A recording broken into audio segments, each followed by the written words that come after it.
pagitan na yung TGP.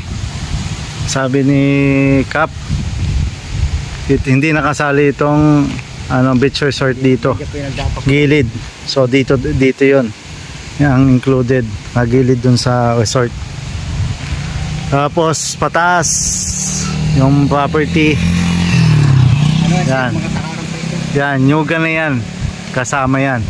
So kaliwa kanan yung property natin na pinuntahan ngayon, tabing dagat ito, dito sa bayan ng Ginyangan.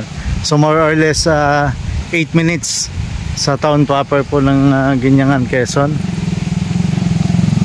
Ito, napakagandang property, pwedeng luti-lutihin ito. Yan, pwedeng gawing luti-luti itong property nito. May mataas na park dun, no? Lahat ni Ugan, punong-puno ng nyug. Yan. Okay, so pupuntahan natin yung tabing dagat. Wala pa kami lang 5 minuto tayo. Nandito na. Yes sir,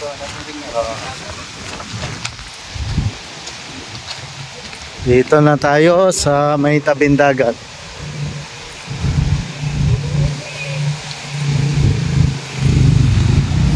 Yan, ito na ang tabing dagat. What you see is what you get. Yan, tabing dagat po ito. Maganda ang buhangin. Yan, ito ang buhangin.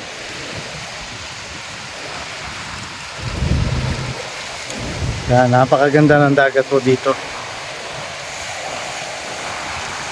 Yan. So papunta pa po yan doon, yung dagat. Papunta pa po yan doon. Ito po yung frontage ng dagat. Oh. Dito po sa kabila ay beach resort na. Yung may batuhang yan, beach resort na po yan, private. Ito po yan. Pwede nating i-develop, pwede natin lote-lotehin. Maganda itong lote-lotehin at least. Malapit po ito sa town proper ng Ginyangan, Quezon. Yan.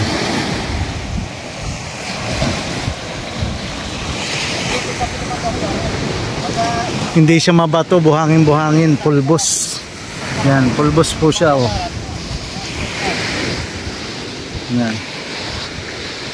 Dito yan kuya, oh. Ayun yung Mother Cacao. Sir, ayun oh, yung Mother Cacao niya. Oh. Ah, yung Mother Cacao, yun. Yun ang pagitan. Dito sa kabila, yun ang pagitan. Yung Mother Cacao. Oh, yan. Ang 50 lang, 50. Ha? Yung 50 lang. Ang pagitan na ito, dito, sa Mother Cacao na ito. Dito, hanggang dito lang. Ah, ito. Ay, ito. Yan, ito daw po ang pagitan. Ito hindi na kasali. Sagad na po yan dito. Hindi na kasali. Ito yung frontage simula dun sa hanggang dun. Yan. Unahan lang nun yung lahat frontage. Ito na po. Tabing dagat.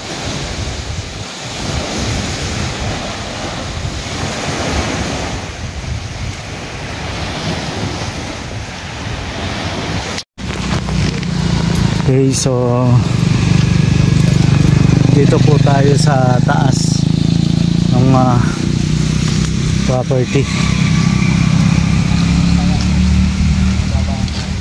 Ito yung kabilang side.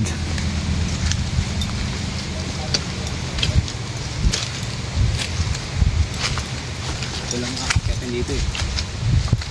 Ito lang aakyatan.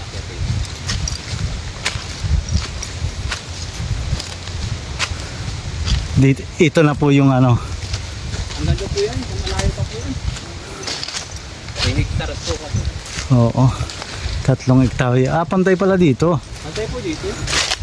Ah, Yung aakyatin. so ito lang talaga yung inakyat natin. Yan lang po. Papunta dun sa kalsada. Main road. Nandun yung dagat. Pantay na po. Tapos dito sa taas ay pantay. Yan. Pantay na pala dito. Ganda dito oh. May ilang puno ito na niyog kuya? Marami po yan. Puno po yan ng nyug ay. Ito ano? 3 hektarya po yan. Ang pagitan na itong puno ng mangga. Hindi po, nando pa, sa baba pa. Sa may sapa po dun. Sa may sapa na doon. Palawak na dito ano, nag-side slanting na ano, papagayon. Diretso po yan dun. Tapos Hanggang doon po yan, sa ibabaw pa dun. hanggang doon pa sa ibabaw doon. Pantay, ganito rin po ang ibabaw ng tayo ng lupa. May madamo lang kaya. Oo. Pero pag napatapasan po yan, napahawaan, kita niyo pong pantayin ang lupa. Oo. Masipag ang tauhan dito kaya hindi. Kaya hindi nahawan. Yan. Pantay ano. Tayo po. Pwedeng lutoy, pwedeng hatiin sa tatlo. Luto-lutuhin eh. Kaya nga, pwedeng luti-lutihin. Yan. Yung ano doon, yung lawa doon, Sa may malaking kahoy na yun. yung malaking anong kahoy na doon. Yung po na yun, yun po ang pagitan doon sa kabila. Yun. Tapos pataas pa po yan doon. Oo. May mohon tayo dito nga makikita. Andun po sa may kahoy na yan doon. May mga mahada naman po yan dyan, mga madrikaw. Wala naman pong kaliligawan dyan. Yun yung pagitan. Opo. Gawa ng dati po ako kaya dito ang maglulukad eh. Kulang lang sa awan ano. Opo, kung makakawan ba yung ganda po nito lugar natin. Kaya nga. Ayun ang kalsada. 3 hektarya. Ito yung bali 6 na hektarya. Ano? 6 na hektarya po ito natin sa dalawa. Kaya ano, may nakabila na nung 3. Doon po sa kabila may nakabili na po. Ito na yung 3 na natitira. Ano nga, niyugan. Puno na niyugan. Dito. So, kailangan po pantay pa rin po yun dyan. Kinakailangan natin ipa-relocate para makita yung saktong mohon at mabakudan. Meron naman po yung plano po. Kompleto naman po yun. Kompleto yung plano niya. Meron naman po. Napasukat na yung pagkakahati nung nabili. Nagpasukat po sila doon sa ibabaw. Oo.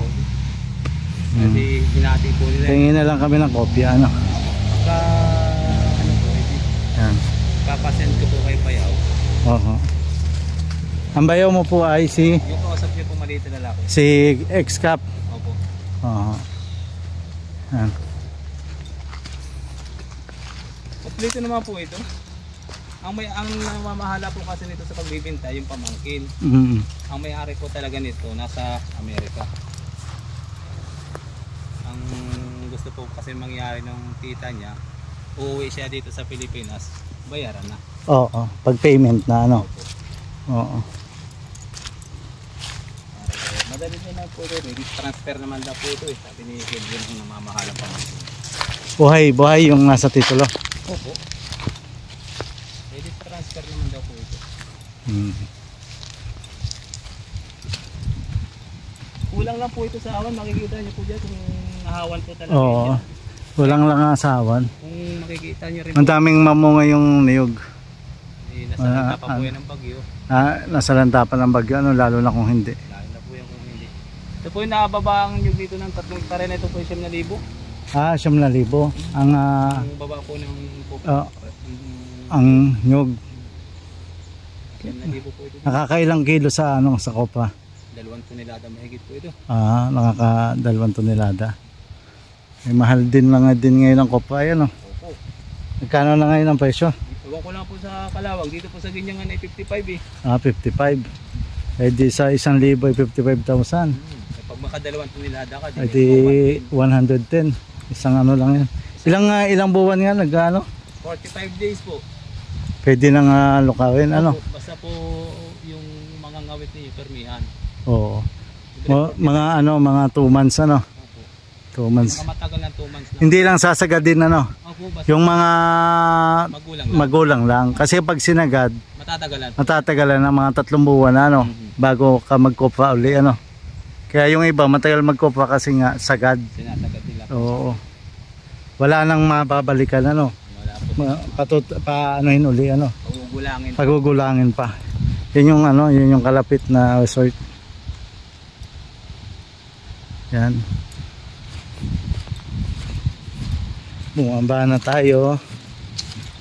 Yan lang talaga yung ating eh. Oo. Pagdating dito, pantay naman ah. Hindi nga po luti-lutihin ito dito sa Ibaco. Oo. Kaya nga. Malagyan. Maganda yung ano, lote. Tabing kalsada, malapit sa bayan. Ito yung may wifi dito, yan o. Tsaka dito, lahat ay mga resort din nandito, yan o. Mga gilid. Opo, puro resort na po yan. Lahat halos resort, sunod-sunod na resort. Kaya magaganda ang mga resort dito, yan o. Mga mayayaman na mayari. Ang pinakamaganda po dyan ay kay Escobar.